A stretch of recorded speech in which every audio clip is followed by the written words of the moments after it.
전도서 5장 1절부터 7절을 제가 한 절, 여러분들이 한 절 교독하도록 하겠습니다. 구약성경 전도서 5장 1절부터 7절까지 제가 가지고 있는 성경 구약성경 952페이지 정도에 기록되어 있습니다. 제가 1절 합니다. 너는 하나님의 집에 들어갈 때에 내 발을 삼갈지어다. 가까이하여 말씀을 듣는 것이 우매한 자들이 제물을 드리는 것보다 나으니 그들은 악을 행하면서도 깨닫지 못함이니라.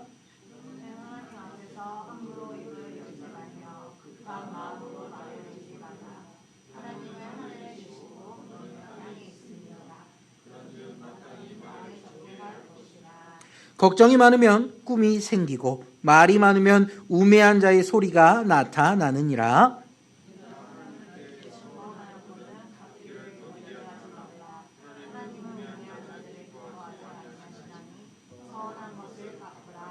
서원하고 갚지 아니하는 것보다 서원하지 아니하는 것이 더 나으니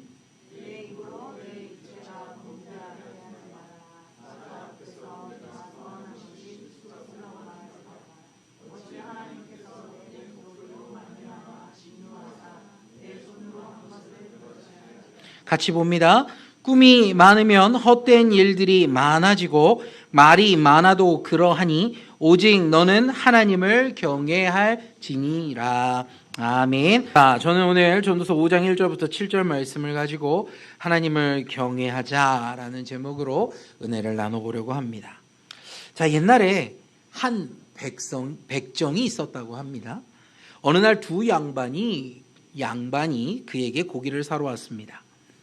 신분이 달랐겠지요. 그 중에 한 양반은 평소 하던 방법대로 야 누구누구야 내게 고기 한 근다오 라고 이야기를 했습니다. 이 백정은 네 하면서 고기를 한 근 내주었습니다. 그런데 옆에 있던 다른 양반이 이 백정에게 이야기합니다. 아무개 서방 고기 한 근 주게 라고 부드러운 음성으로 말합니다. 그러자 이 백정이 그에게 고기를 내주는데 앞에 산 양반보다 훨씬 더 많이 고기를 끊어주더라는 겁니다. 똑같이 한 근이라고 이야기했는데 차이가 나니까 먼저 이야기한 이 양반이 화가 나서 따지기 시작합니다. 야 이놈아, 같은 한 근인데 이 양반의 것은 많고 내 것은 왜 이렇게 적으냐? 그러자 이 백정이 이야기합니다. 손님 것은 이놈이 자른 것이고 저 손님 것은 아무개 서방이 자른 것이기 때문에 차이가 나는 겁니다 라고 이야기를 하는 겁니다. 이 말이 뜻하는 게 뭘까요? 바로 때로는 한마디 말이 그 어떤 치료약보다 효험을 발휘해 생명을 구하기도 하고 또 때로는 그 한마디의 말이 남에게 비수가 되어서 마음을 도려내기도 한다는 것입니다. 오늘 이 시대에 말이 참 중요한 시대, 우리가 그렇게 살고 있습니다. 우리가 다음 세대들을 바라보면서 걱정하기도 하죠. 우리 아이들이 줄임말을 사용하고 또 비속어를 사용하기도 하고 듣기에 불편한 말을 쓴다고 우리는 걱정하며 아이들을 나무라기곤 합니다. 하지만 그에 앞서 우리가 해야 되는 것은 아이들에게 잘못했노라고 말하기 전에 저와 여러분들부터 말을 가려 써야 한다는 것입니다.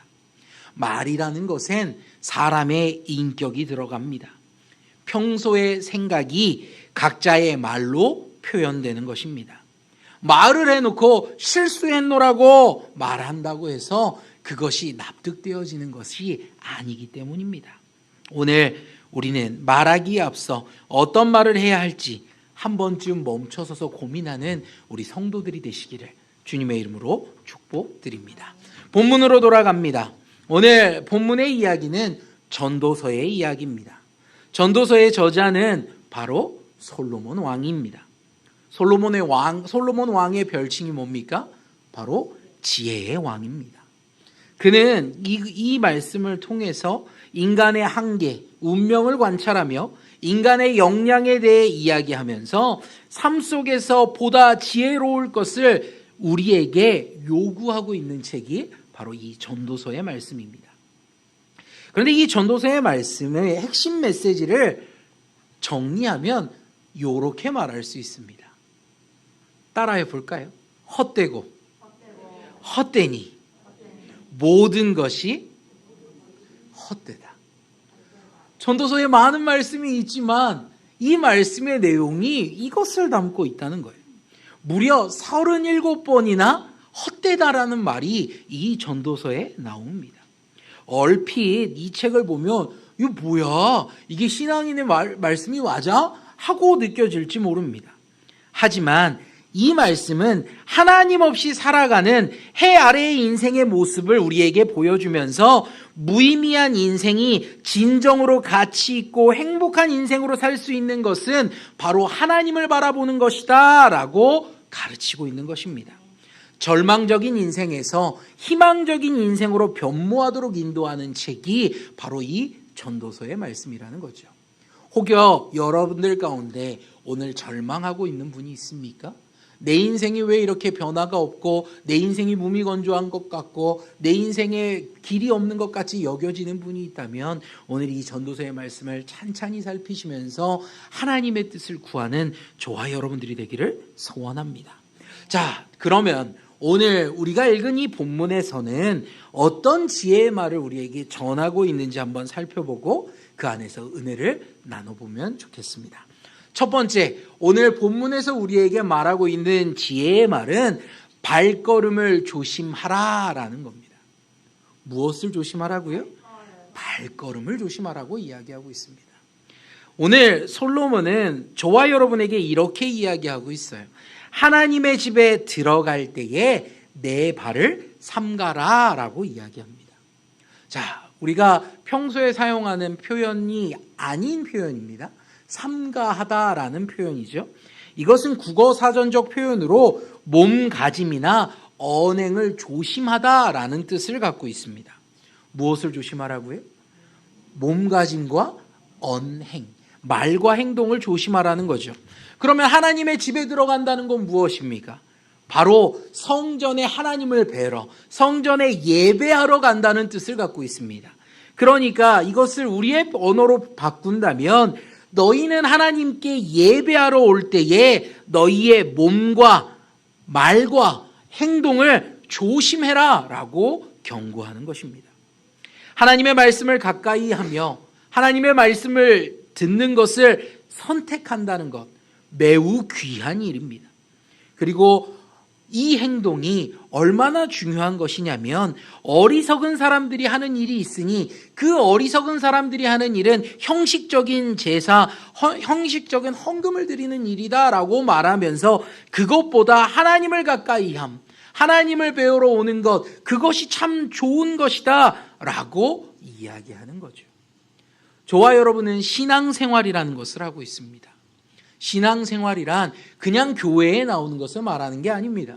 신앙생활이라는 것은 하나님을 가까이 하는 거죠. 하나님께 한 걸음 한 걸음 나아가는 겁니다. 그래서 신앙생활을 하면서 우리는 다양한 방법으로 하나님을 찾고 있습니다. 어떤 사람은 교회에서 진행하는 공예배 참석에 목숨을 거는 사람이 있어요.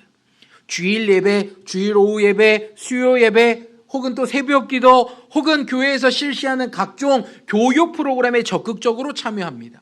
그렇게 함으로써 그들이 얻고자 하는 것이 무엇이냐? 하나님에 대해 알도록 노력한다는 거예요.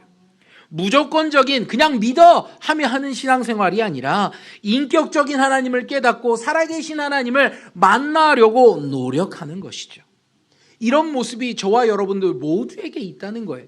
그러기에 오늘 이 아침에도 여러분이 주님 앞에 나옴에 주저함 없이 이 자리에 나와 앉아 있는 겁니다.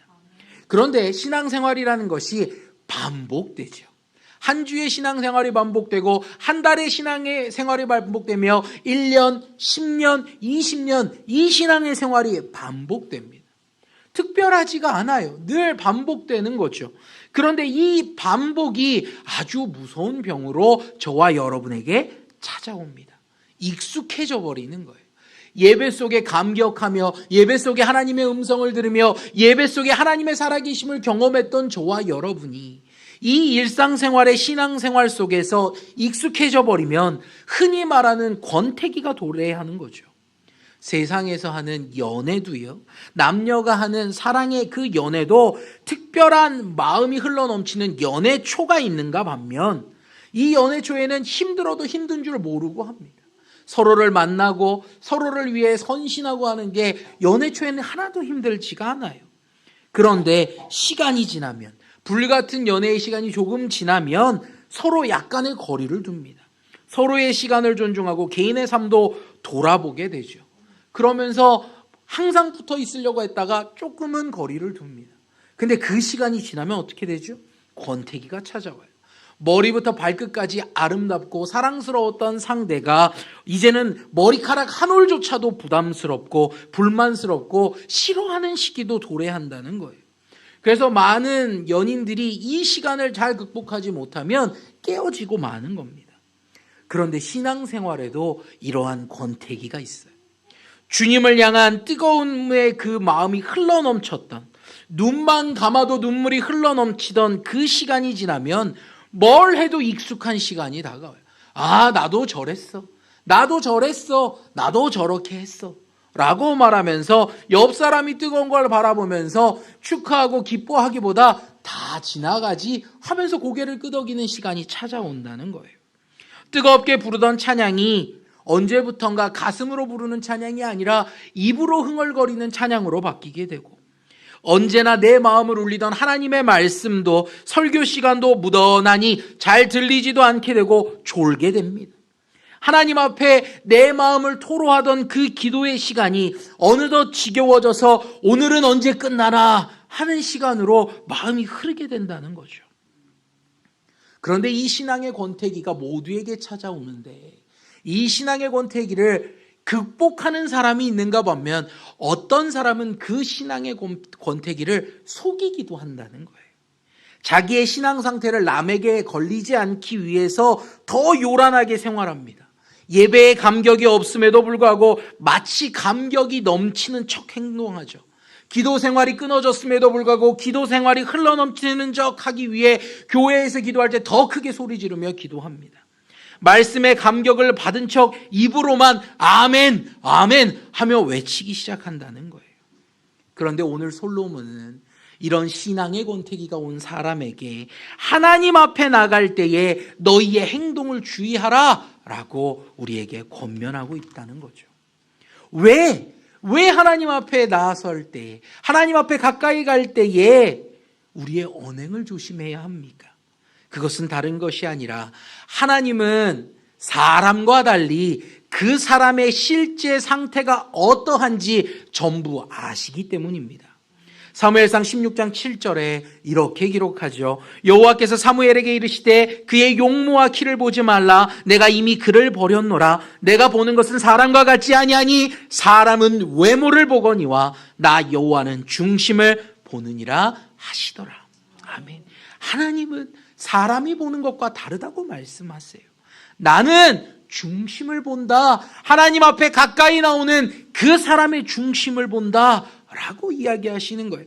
누가복음 12장 7절에는 또 이렇게 기록합니다. 너희에게는 심지어 머리털까지도 다 세신 바 되었나니 두려워하지 말라. 너희는 많은 참새보다 더 귀하니라. 우리 하나님은 우리의 머리카락까지도 몇 개인지 이 사람이 무엇을 갖고 있는지까지 다 알고 계신다는 거예요.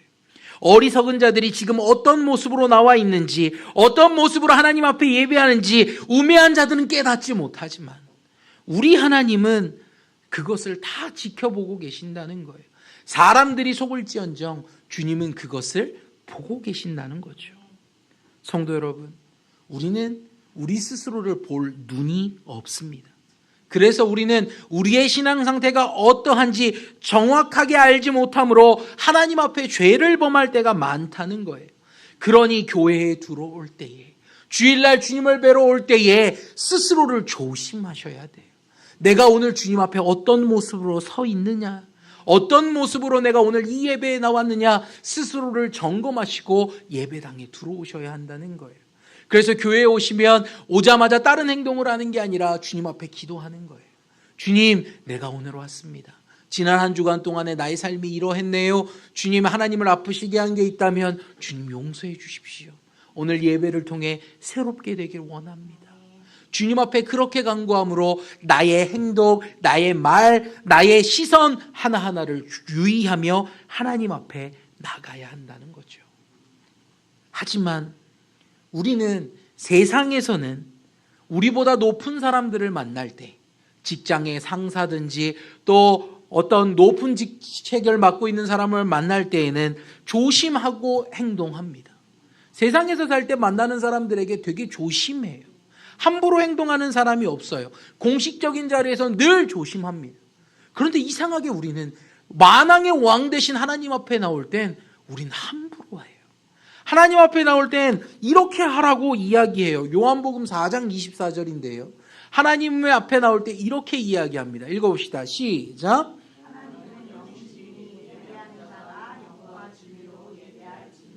아멘.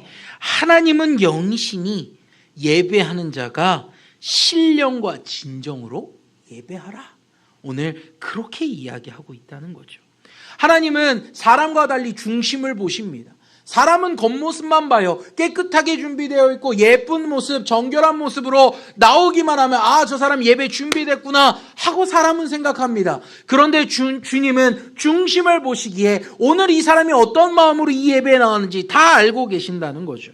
눈 가리고 아웅하며 그냥 예배에 참여해서 은혜 있는 척, 하나님의 사람인 척 예배하고 있는지 아닌지 주님은 다 지켜보고 계신다는 거죠. 사람은 속일 수 있지만 하나님은 속일 수 없습니다. 하나님은 모든 걸 꿰뚫어 보시기에 그 어떤 거짓도 그분의 눈을 가릴 수 없습니다. 그런데 우리의 죄악은 하나님을 자꾸 속이려 들어요. 하나님을 속이려 들 때가 있어요.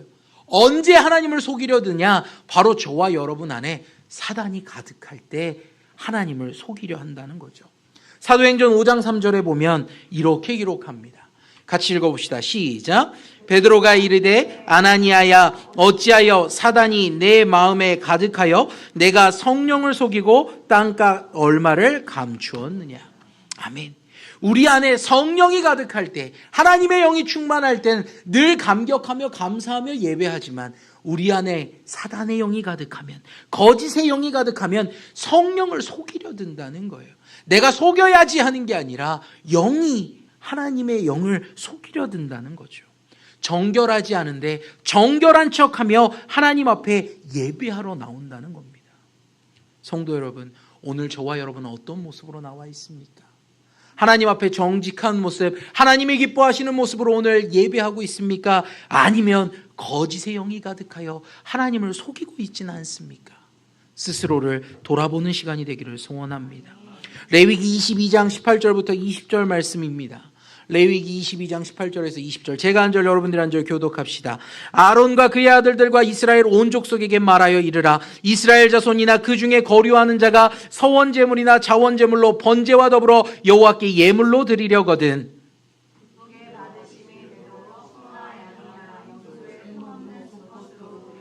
같이 봅니다. 흠 있는 것은 무엇이나 너희가 드리지 말 것은 그것이 기쁘게 받으심이 되지 못할 것임이니라. 아멘. 하나님 앞에 예배한다는 것, 하나님 앞에 가까이 간다는 것은 하나님이 받으실 만한 나의 삶으로 올려드리는 거예요. 그런데 우리가 거짓의 영이 가득해, 사단의 영이 가득해 성령을 속이려 한다는 것은 흠 있는 모습으로 주님 앞에 나온다는 겁니다. 부정하거나 온전하지 못한 것을 드리면 주님은 그 자체를 받지 않으신다고 오늘 성경이 말하고 있는 거죠. 하나님 앞에 예배하러 갈 때 과연 나는 하나님이 받으실 만한 예배자의 모습으로 서 있느냐, 이것을 오늘 깨닫고 돌아보는 은혜의 시간이 되었으면 좋겠습니다. 히브리서 11장 4절에 이렇게 이야기하죠. 믿음으로 아벨은 가인보다 더 나은 제사를 하나님께 드림으로 의로운 자라 하시는 증거를 얻었으니 하나님이 그 예물에 대하여 증언하심이라. 그가 죽었으나 그 믿음으로써 지금도 말하느니라. 아멘. 더 나은 제사, 하나님이 원하시는 건 그냥 모두가 드리는 제사가 아니라, 모두가 드리는 예배가 아니라 더 나은 제사를 원하신다는 겁니다. 하나님이 받으실 만한 더 나은 제사를 준비하여 주님 앞에 나서시는 저와 여러분들, 지혜 있는 진성교회 성도들이 되시기를 축복드립니다.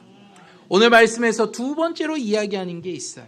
발걸음을 조심하라. 하나님 앞에 설 때에 거짓 없고 하나님이 받으실 만한 예배를 준비해야 해라 하는 것 외에 한 가지 더는 바로 하나님 앞에서 우리의 입을 조심하라라고 이야기하고 있는 겁니다.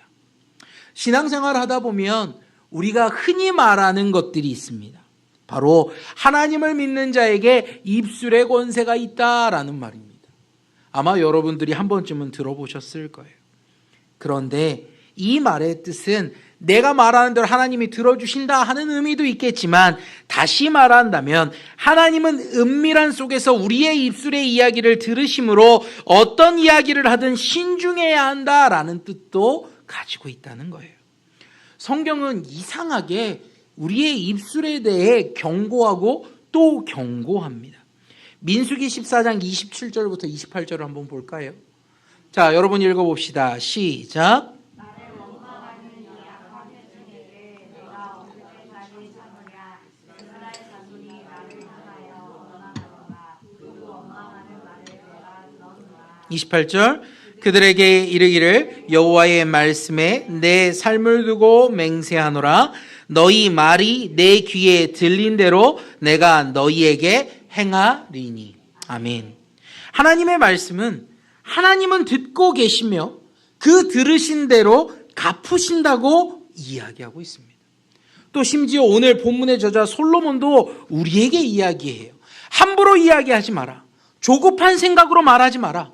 걱정이 많으면 꿈자리가 사납고 말이 많으면 어리석은 소리를 하게 되어 있다라고 우리에게 말하는 거죠. 성도 여러분, 사람의 말은 아주 무서운 힘이 있어요. 뭐냐 하면 입으로 나오는 말이 삶을 바꿔낸다는 거예요. 사람이 말을 하려면 생각해야 합니다. 생각한 것이 내 입술에 말로 나오는 거죠. 그런데 그 말로 나온 것이 상대에게 가기도 하지만 그 말로 나온 건 결국 내 귀에 다시 들려진다는 거예요. 그러면 귀에 들려진 말을 나는 또 어떻게 하냐? 다시 생각해요. 그리고 내 안에 그것을 정리하고 그것을 실천하게 되어 있다는 거죠. 그래서요, 몇 해 전에 긍정의 힘 이런 책들이 유행했지 않습니까? 말이라는 것이 얼마나 중요한지를 나타내고 있다는 거예요. 긍정의 말을 하는 사람, 늘 하나님의 하실 일을 기대하며 감격하며 말하는 사람에겐 하나님의 그 놀라운 역사가 일어나는가 반면, 늘 부정의 소리라고 늘 원망의 소리를 하는 것은 그 사람을 하나님의 승리자의 길로 인도하는 것이 아니라 하나님께 심판받는 자의 길로 인도한다는 겁니다. 성도 여러분, 우리의 말을 기억하시고 주의하시기를 바랍니다. 그런데 이 말이라는 것이 얼마나 무서운지, 많은 말을 하다 보면 실수하게 되어 있어요. 있는 그대로의 말만 하면 되는데 많은 말을 하다 보면 사람의 마음이 늘 어떤 사건에 대해서 부풀리게 합니다. 있었던 이야기보다 더 크게 이야기해요. 흔히 말하는 허풍쟁이가 되기도 하고요. 또 없던 사실을 거짓으로 말하기도 합니다. 그런데 사람 앞에서도 이러한데 이 많은 말이 우리를 얼마나 실패하게 하냐 하면 하나님 앞에 잘못된 소원을 하게도 만든다는 거예요. 소원이 뭡니까? 하나님, 제가 이거 하겠습니다. 하나님께 약속합니다. 하나님, 제가 이거 하겠습니다. 하고 약속하는 거예요. 이게 소원이라는 건데요. 민수기 30장 2절에 이렇게 이야기해요. 서원에 대해서 이야기합니다.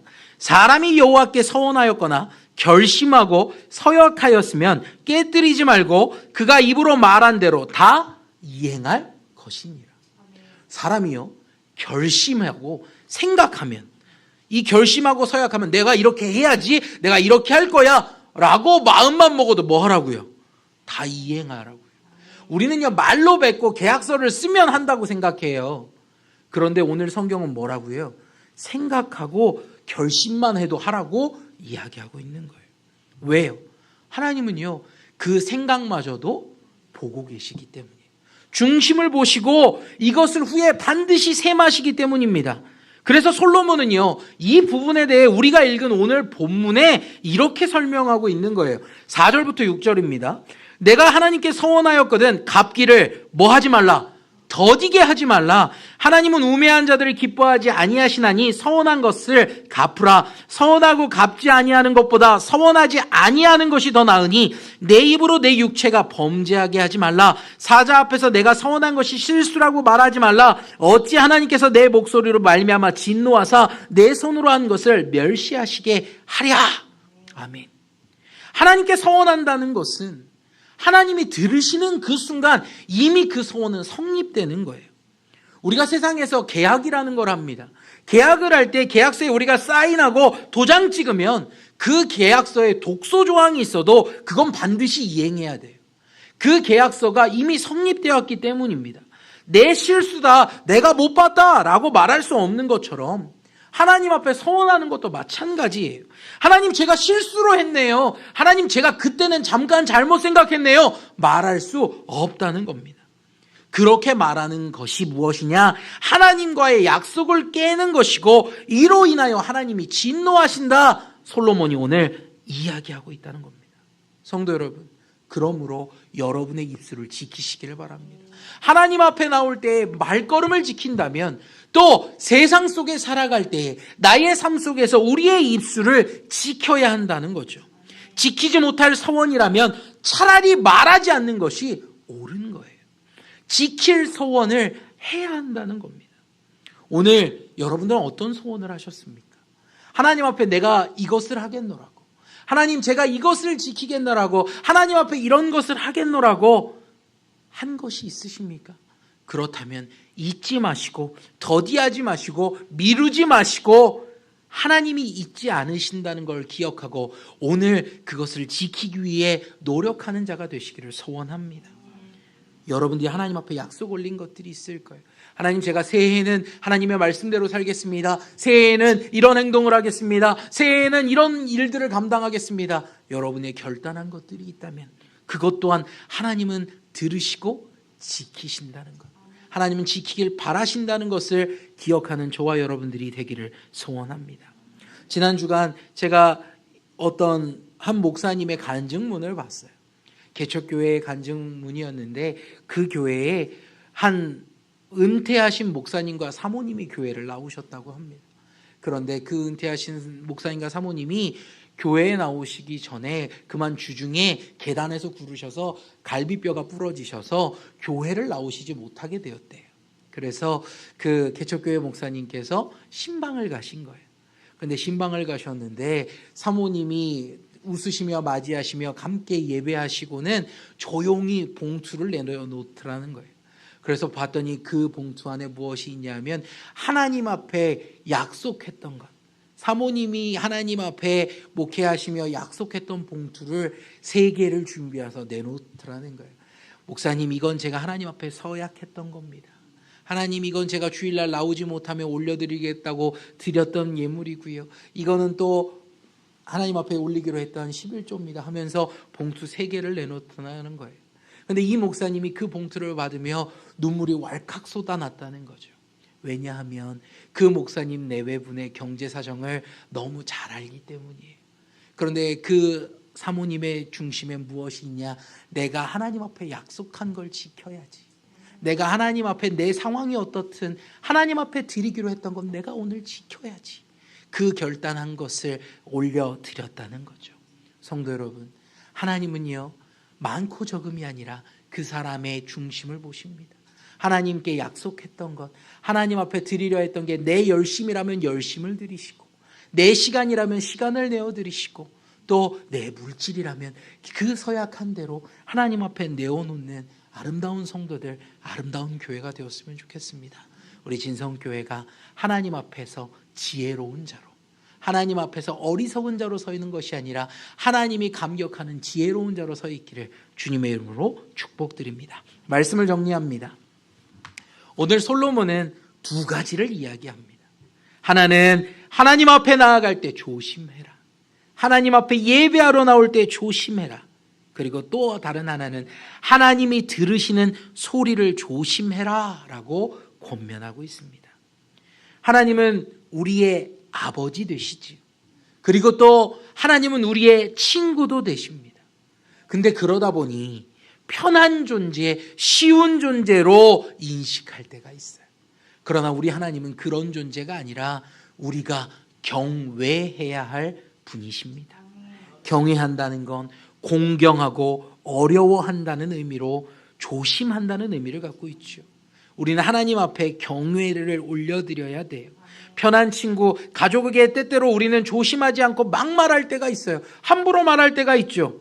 그 안에 무슨 생각이 있냐? 내 가족은 이해하겠지. 내 가족은 내 마음을 아니까, 내 생각을 아니까 이해하겠지 하는 생각이 숨어 있어요. 하지만 하나님은 우리의 친구이시며 우리의 가족이시며 보호자이시지만, 하지만 하나님을 우리는 바라볼 때 하나님에 대해 하나님의 주권과 영광을 인정하며 거룩한 두려움을 가져야 한다는 겁니다. 오늘 거룩한 두려움으로 우리 하나님을 바라보십시오. 하나님은 감사와 감격과 사랑의 하나님이시지만 경외해야 될 분이십니다. 그래야 예배할 때에 그 하나님의 임재, 그 영광스러움을 경험할 수 있기 때문입니다. 오늘 여러분 너무 하나님이 편해지진 않으셨습니까? 예배가 너무 익숙해지진 않으셨습니까? 스스로를 돌이키시길 바랍니다. 예배 시간 함부로 하는 것이 아닙니다. 준비된 모습으로 오늘 나오시길 소원합니다. 마태복음 22장 9절부터 13절을 보았으면 좋겠습니다. 이 말씀을 제가 한 절 여러분들 한 절 교독합니다. 내 거리 길에 가서 사람을 만나는 대로 혼인잔치에 청하여 오라 한데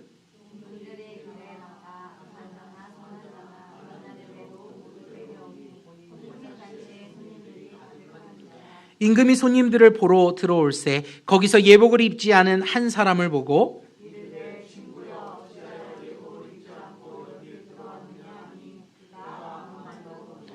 같이 봅니다. 임금이 사원들에게 말하되 그 손발을 묶어 바깥 어두운 데에 내던지라 거기서 슬피 울며 이를 갈게 되리라 하니라. 아멘. 오늘 이 초청받은 사람은 억울함이 있어요.